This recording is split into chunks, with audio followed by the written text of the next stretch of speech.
But there are certain places you can't go if you're not, if you don't have the proper credentials. Sure, absolutely. I don't think anybody's doubting that. Yeah. All right, Reverend Falwell, you know, there was a point where there was a priest, and by the way, in fairness, Father Morris stuck his neck out for me, and one time that I said that I thought people that are not Catholic should use birth control, I preferred that over abortion. There was a priest who publicly on my TV show said that he would not give me the Eucharist if I went to his church. And then I said, well, I guess I'll have to join Thomas Rhodes Baptist Church, and your father, in typical style, says I'm welcome anytime I want.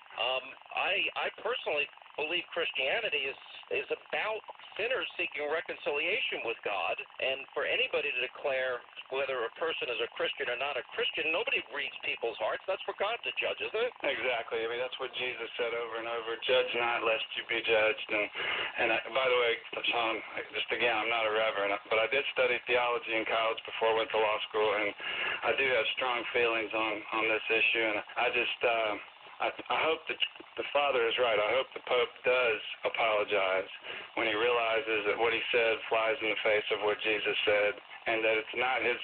You know, he's also misunderstanding the issue. I've made it clear from day one that the reason I'm supporting Donald Trump is not because he's a Christian, even though I believe he is. I've spent a lot of time talking to him personally. I've gotten to know him well. I see how he treats his employees, and I see how warm his relationship is with his children and with just strangers. His generosity to strangers is unbelievable. But just in conversations with him, I'm convinced he's a man of faith in Jesus Christ. But that's not why I'm supporting him. I'm supporting him because I believe he'd be the best president, and I think that's what Jesus taught. Jesus said, render unto Caesar the things that are Caesar's.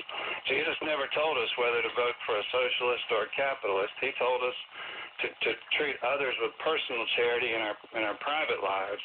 You know how I have always interpreted that, though? You know, and render unto Caesar that which is Caesar's, and unto God that which is God's. Well, really, Caesar owns nothing, and God owns everything. Well, that's right. That's true. But also I think it meant let Caesar make the political decisions.